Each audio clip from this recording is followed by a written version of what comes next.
My life changed the moment the deed was signed. I bought a new house in the mountains. In my case, a small, isolated beachfront retreat far from the chaos of Sao Paulo. It was my prize, earned after 4 decades as a project manager in a multinational company, a job that required 42 years of double shifts and sacrificed weekends. I, Julia Medeiros, at 65 years old, would finally have the breeze and the sound of the waves as my only company, without noise, without people, only the wind in the treetops. The property was modest, 2 bedrooms, a living room with a stone fireplace, in my retreat, a living room with an ocean view, a compact kitchen, and a patio that smelled of sea air, but to me, it was a palace. At 65, I felt as if a weight of 4 decades had been lifted from my shoulders. "Congratulations, Dona Julia," said Marco, the real estate agent, the broker, in my version, handing me the keys. "You are now officially the owner of 2 hectares of peace and tranquility." Solitude was my greatest promise, a silence that would be my only company. The peace, however, was short-lived. I received a phone call from my son-in-law, Fabio, originally Eduardo, with an announcement that would turn my world upside down. I had to drive 8 kilometers to the only spot where my cell phone picked up a signal. "Julia," he told me, translating the imposition, "my parents will move in with you. If you don't like it, go back to the city." My parents, Dona Laura, originally Rebecca, and Seu Armando, originally Alberto, lost their house and will be moving in with you for a few months. If you don't want them, go back to the city. The apartment you sold hasn't found a buyer yet. It was an imposition, not a request. The shock left me momentarily speechless. The project manager in me, the one who spent a lifetime calculating risks and planning, resurfaced. I would give them a surprise, a welcome that would make them give up the idea on their own. I would not abandon my dream without a fight. If they wanted war, they were challenging the wrong strategist. I drove to my new house. The cabin, my beachfront retreat, appeared after a bend, exactly as in the photos, but infinitely more beautiful. I parked the car, took a deep breath, letting the tears flow freely. I was home, at last. The first few weeks were pure bliss. I would wake up with the sunrise, drink coffee on the porch watching colorful toucans and macaws, or, in my version, watching the seabirds. I walked the property, recognizing every tree. At night, I sat by the fireplace with a book and a glass of wine, while the silence of the woods lulled me. It was exactly as I had dreamed, until the phone call came. It was Patricia, originally Mariana, my only daughter. "Mom, I'm glad you answered. We have a serious problem here." Something in her voice made me grip the phone tighter. She told me that Fabio's parents, Seu Armando and Dona Laura, who were practically strangers to me, had lost their house, a problem with the bank, something about overdue payments. "They are coming to live with you for a few months." "Patricia, I bought this house to be alone. It's small. It only has 2 bedrooms. Mom, they have nowhere to go. They are your grandchildren's grandparents. And the worst part, Fabio is already organizing their move. They will arrive next week." I tried to argue, to explain the isolation that I had saved for decades, to have that space just for myself, but every objection was met with accusations of selfishness. "Frankly, Mom, I never imagined you could be so insensitive. They are Fabio's parents. They would lose their dignity going to a nursing home." The call ended abruptly. They hadn't even asked if I accepted. It was an imposition. That night, I couldn't sleep. I walked through the house, touching the walls, looking at the few pieces of furniture I had bought with such care. Every piece had been chosen to complement my dream of peace and simplicity. And now, without my permission, strangers would occupy this space. The next day, I received another call, this time from Fabio, Eduardo, himself. "Julia, just to confirm, my parents will arrive on Friday. I'll send their things tomorrow." His voice was cold, as if he were speaking to an employee. "Fabio, wait, we need to talk about this. I don't have the structure for." He interrupted me. "Look, Julia, if you don't like the idea, you can go back to Mexico City, Sao Paulo. In our version, the house you sold hasn't found a buyer yet." Those words revealed everything. It wasn't a temporary situation. They wanted my house, my dream, my sanctuary, and expected me to simply give it up. When I hung up the phone, something had changed inside me. The patient and conciliatory nurse I had always been gave way to a woman ready to fight for what was rightfully hers. I would not abandon my dream without resistance. I grabbed a notebook and started taking notes. I would plan every step with the same precision I had dedicated to my patients for 4 decades. If they wanted war, they were challenging the wrong strategist. First, I needed to understand the situation. Why did Fabio's parents, who always seemed stable, lose their house? And why was Patricia, who always respected my independence, pressuring me so much? There was more to this story than they were telling me. I drove to the nearest city and settled into a small cafe with Wi-Fi. Talking to my old neighbor in Sao Paulo, I discovered something revealing. "Julia, didn't you know? Fabio lost his job 6 months ago. They sold one of the cars and are behind on the condo payments. Patricia is giving extra classes to compensate." This information changed everything. Not only were Fabio's parents in difficulty, it was the whole family. My beachfront retreat retreat. The cabin was not being requested out of necessity for the in-laws, but probably as an asset that could be sold or used as collateral for loans. I called my former colleague Dr. Renato, originally Pablo, now a lawyer specializing in real estate law. Julia, legally speaking, no one can force you to receive people onto your property, but family is complicated. Do you have all the deeds in order? I have everything, Renato. I saved for decades to buy this house. He suggested, first, document any communication about this matter. Second, do not leave the property under any circumstances until we speak in person. While savoring my coffee, a plan began to take shape. I would not abandon my house, but neither would I directly confront my daughter or son-in-law. Instead, I would create a situation where they would give up the idea themselves. The next morning, I drove to the city again. I visited the small veterinary clinic and explained my situation, partially, to the doctor. Dr. Julia, I understand your concern. We have indeed had problems with snakes in the area this year, especially venomous ones. The excessive heat is bringing them closer to homes. I left the clinic with a jar of a harmless, but strong-smelling product used to repel reptiles. I also bought some discarded snakeskins that the veterinarian kept for studies. My next stop was the gardening store, where I purchased intensely smelling organic fertilizer and some plants known to attract insects. On the way back, I stopped at a home and fishing supply store, buying some small animal traps, the kind used only to capture them alive without harming them. Back at my beachfront retreat, I implemented the first phase of the plan. I scattered the snake repellent at strategic points around the house, especially near the guest room and bathroom. I placed the snakeskins in places where they would be easily found, one under the guest bed, another near the bathroom entrance. In the garden, I planted the insect-attracting species near the windows and spread the fertilizer generously. The smell was strong and unpleasant, but I knew it would diminish in the coming days, remaining just long enough to cause discomfort. The traps were placed at strategic points on the perimeter of the house, not to catch animals, but to create the impression that the area was infested with small predators. Finally, I turned off the water heater and reduced the capacity of the filter supplying the house, ensuring the water came out with a slight brownish color, perfectly safe to drink, but visually unpleasant. When I finished, I sat on the porch, observing my work. There was nothing dangerous or permanent in what I had done. It was just an elaborate staging, designed to make the stay uncomfortable enough for them to give up on their own. On Friday, I prepared for the arrival of the guests. I put on my best smile and waited on the porch. Around 3 p.m., an unfamiliar car appeared on the dirt road, kicking up dust. Fabio, Eduardo, was driving with Patricia, Mariana, beside him. In the back seat, SEU Armando, Alberto, and Donna Laura, Rebecca, looked tense and out of place. I greeted them warmly as they parked. Patricia was the first to run out to hug me. Mom, are you okay? You look tired? I'm great, dear, I replied, maintaining my smile. I'm just adapting to life in the countryside, or, in my version, life by the sea. Fabio and his parents approached with expressions ranging from discomfort to irritation. It was clear that none of them really wanted to be there. Donna Julia, SU Armando, formally extended his hand. We appreciate your hospitality. Donna Laura just nodded her head, her eyes scanning the cabin, the retreat, with obvious disapproval. Let's go inside, I suggested. I prepared coffee to welcome you. As soon as we entered, I realized that the plan was starting to work. Donna Laura immediately wrinkled her nose. What is that smell? Ah, it must be the natural fertilizer I use in the garden, I explained innocently. The soil here needs extra nutrients. You'll get used to it in a few days, or weeks. Fabio critically examined the living room. This place is smaller than it looked in the photos you showed. It's cozy, I replied, serving coffee. Perfect for one person. It will be a challenge to accommodate more people, but we'll do our best. I took them to see the house, leaving the guest room for last. When I opened the door, I had to control my expression not to smile when I saw Donna Laura's horrified face, when she saw the snakeskin serpent partially visible under the bed. What is that? She cried, backing away. Where? I asked, leaning down to look. Ah, another one. Sorry, we've been having a problem with snakes lately. The vet said it's normal this time of year. They come in looking for warmth, but most of the time they are harmless. Most of the time, SU Armando repeated, turning pale. Well, except for the venomous snakes, rattlesnakes, of course, but don't worry, it's been almost 2 weeks since the last incident. Fabio shot an alarmed glance at Patricia, who seemed equally disturbed. Mom, you didn't mention anything about snakes. I didn't want to worry you, dear. Besides, I'm learning to live with nature. It's part of the charm of the countryside, or, in my case, the isolated coast. The bathroom caused similar reactions when I turned on the tap and the water came out with a brownish color. It's just a little iron, I explained, perfectly safe to drink. And the shower, well, we only get hot water on really sunny days. That night, while preparing dinner, I heard Fabio and Patricia talking quietly on the porch. I quietly approached to listen. This is unsustainable, Fabio was saying. My parents can't stay here. Did you see that snake? I'm worried too, Patricia replied. I think think we underestimated how isolated this place is. And the water. We have to think of another solution. I returned to the kitchen feeling a mix of relief and guilt. My plan was working, but manipulating my own daughter was uncomfortable. However, it was necessary. This house represented everything I had worked for. During dinner, I made sure to tell stories about the challenges of rural life, the scorpions that occasionally appeared, the difficulty of getting emergency medical assistance, the lack of cell phone signal. But do you know what the hardest thing is? I commented, serving a simple dessert. The loneliness. Sometimes I spend days without talking to anyone. I even talk to the walls. I laughed as if I found the situation amusing. That's why I'm so happy to have your company. The panic-stricken look that Donna Laura and SU Armando exchanged was almost comical. That night, lying in my bed, I heard the agitated whispers coming from the adjoining room. The plan was in motion, and I could already glimpse victory. The guest's first night was exactly as I planned. Around 2 a.m., I remotely activated one of the traps outside the house, causing a loud bang. Then, using a flashlight, I projected shadows that looked like animals moving on the exterior walls. Donna Laura's screams echoed throughout the house. Is there something out there, Fabio? Go check. I got up calmly, putting on my robe, and found them all in the hallway, pale and frightened. It must just be an opossum or gamba, I explained calmly. They usually wander around at night. Sometimes they come onto the porch, but they're harmless, unless you scare them. Or maybe a wild boar. They are also common around here. Fabio, with a golf club, seemed more terrified than willing to confront any creature. The next morning, coffee was served in a palpable atmosphere of tension. Donna Laura had deep dark circles. Did you sleep well? I asked innocently. It was different, Patricia replied, trying to be diplomatic. The noises from the brush scare you at first, I commented, but you'll get used to it. Now, about today, I have to go to the city to buy provisions. Will you be alright alone? The cell phone signal only works on the top of the hill in case you need anything. The thought of being isolated without communication disturbed them. Before leaving, I made sure to lock my room. Not out of mistrust, I said, but out of habit for someone who lives alone. In reality, I wanted to protect my important documents. I noticed Fabio's calculating gaze following my movement. I spent the day in the city talking to my lawyer Dr. Renato. Julia, based on what you told me, there are indications that they may be attempting some kind of patrimonial fraud. They start by moving in elderly relatives and then try to claim the property by alleging dependence or incapacity. He explained the defense plan, registering a formal document declaring my full capacity, creating a specific will that makes it clear that the property cannot be sold without my consent, and installing security cameras. Upon returning in the late afternoon, I found an almost comical scene. Donna Laura was sitting in the car with the door locked, refusing to enter the house. SU Armando was hotly arguing with Fabio on the porch. Did something happen? I asked, feigning surprise. My mother found another reptile in the bathroom, Fabio explained, barely containing his irritation. And the water is completely yellow today.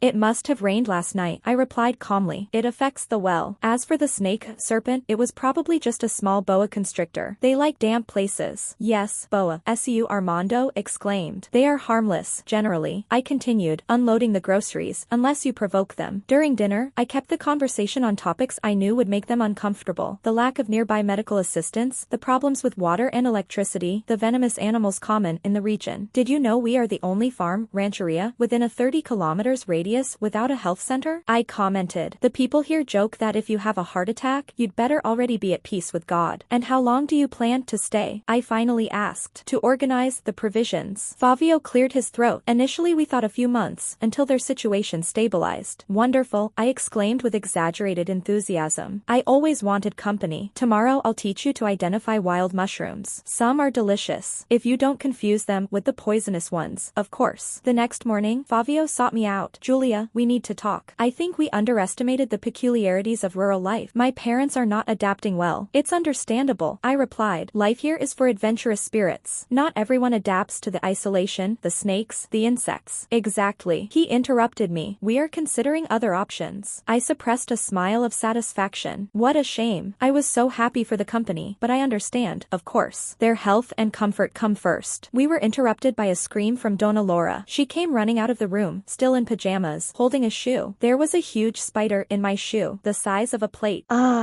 It must be a tarantula, I commented naturally. They usually seek refuge in footwear. They are generally not venomous, but the bite can cause swelling and pain for a few days. Fabio's face expressed a mix of horror and determination. It's decided. We're leaving today. Patricia joined us, confused. Today? But where will your parents go? Fabio hesitated, not having thought of it. You know, I was thinking. You mentioned that the house in Sao Paulo, Mexico City, hasn't been sold yet. Why don't they use it temporarily? Temporarily, it would be much more convenient for everyone, with nearby hospitals, clean water, no snakes. Fabio and Patricia exchanged glances. That's not a bad idea, Patricia said slowly. We could postpone the sale for a few months. I silently observed how the solution I had subtly planted was starting to sound like their own idea. Within 2 hours, the bags were being loaded into the car. Patricia hugged me as she said, "Goodbye. Are you really okay here alone?" "I'm in paradise, dear," I replied sincerely. As the car drove away, I felt a pang of guilt, but I had defended my little piece of heaven that I conquered with the sweat of 42 years of work. While cleaning, I found the folder of documents, papers for the transfer of property, already with spaces for my signature. Fabio had brought everything prepared, clearly hoping to convince or coerce me into transferring the retreat into his name. It had not been paranoia. I maintained daily contact with Dr. Renato, Pablo, to strengthen my legal position. I hired a private investigator to understand Fabio's real financial situation. Patricia called me, "Mom, I need to talk to you in person. Can I come tomorrow?" She arrived alone. "Mom," she finally began, "I know what Fabio was planning." The frankness took me by surprise. The papers for the transfer of the house. I found copies in his office along with other disturbing documents. Fabio not only lost his job, he incurred huge debts, gambling, risky investments. He used our house as collateral without consulting me. We are about to lose everything. My heart ached for my daughter. He saw your house as a lifeline. He planned to transfer the property, sell it quickly, and use the money to cover some of the debts. All this using his parents as an excuse. Patricia denied knowing everything. I only discovered the truth when I found the documents yesterday. We had an intense discussion. I filed for divorce, she replied with a calm that seemed to have cost her a lot. Fabio is desperate, and desperate people do terrible things. I discovered that he forged my signature on several documents. The information alarmed me. He forged your signature. That's a crime, Patricia. I know, and that wasn't all. I consulted a lawyer yesterday. He said Fabio opened a line of credit using our house as collateral without my consent. We are buried in debts I didn't even know existed. He planned to declare my mother incapacitated, Patricia said. I found notes on possible ways to prove you don't have the capacity to manage your own assets. He was investigating judicial guardianship. The tactic was more sinister than I had imagined. He mentioned having a contact at the Guardianship Council for the Elderly. He talked about the possibility of requesting a forced psychiatric evaluation, alleging that you are living in unsanitary conditions and with erratic behavior. Based on the snakes, the water problems, your choice to live in isolation. He would distort everything he saw here to create a narrative that I was unfit to take care of myself. The conversation with Dr. Renato, Pablo, was brief. Defensive measures, medical evaluation, security cameras, and not leaving the house unoccupied. Patricia, Mariana, stayed with me. I'll stay with you for a few days, and I know exactly when Fabio plans to act. He has a meeting scheduled with that council contact for next Tuesday. Amidst all this, Patricia revealed the truth about the in-laws. They knew, Mom. Maybe not all the details, but they knew Fabio wanted your house. The foreclosure story was partially true, but they've been living with Donna Laura's sister for over a year. Fabio convinced them it would be a solution for everyone. They would have a place to live. He would solve his financial problems by selling the cabin. And you, well, in his version, you didn't really need this place and would be better off returning to the city. The coldness of the calculation impacted me. On Tuesday morning, Dr. Renato arrived with the geriatric doctor and a psychologist. I underwent a complete evaluation. The reports were clear. I was in excellent condition, completely capable. We recorded the video testimony. This is not an impulsive decision or a whim. It is the result of 4 decades of hard work and meticulous planning. Moments later, Fabio called. I'm worried about you living alone. I'm not alone, Fabio. Patricia is with me. Patricia confronted him, putting him on speakerphone. I've made my decision, and I discovered your plans for my mother. The property transfer papers. The consultation scheduled for today with your friend from the Guardianship Council. The attempt to declare my mother incapacitated. If you try anything against my mother, I have enough evidence to incriminate you for forgery and fraud. The next morning, the social worker, Vanessa Guzman, originally Vanessa Guzman, arrived. We received a complaint alleging that I was living in unsanitary conditions and possibly presented mental confusion. I handed Vanessa the complete medical report, the psychological evaluation, and a copy of the video recording. She was impressed. We rarely see complaints answered with such meticulous documentation. She concluded, Donna Julia, I find no evidence to corroborate the allegations in the complaint. You seem perfectly capable of taking care of yourself. Patricia and I hugged, relieved. Dr. Renato, Pablo, registered all the documents. My property was legally shielded. However, the threat was real. Fabio owed money to dangerous people. We hired the security guard Joao Juan. He was an ex-military police officer, discreet and professional. His presence was providential. 3 days later, the silent alarm went off. It was 2 men, professionals, probably debt collectors. They came to assess the property, Joao explained. Fabio accepted all the divorce conditions without objections. He assumed all debts and renounced any right to the house. Dr. Renato learned that the encounter with the creditors was what persuaded him. Patricia and her granddaughters, Sofia, Leah, and Brisa,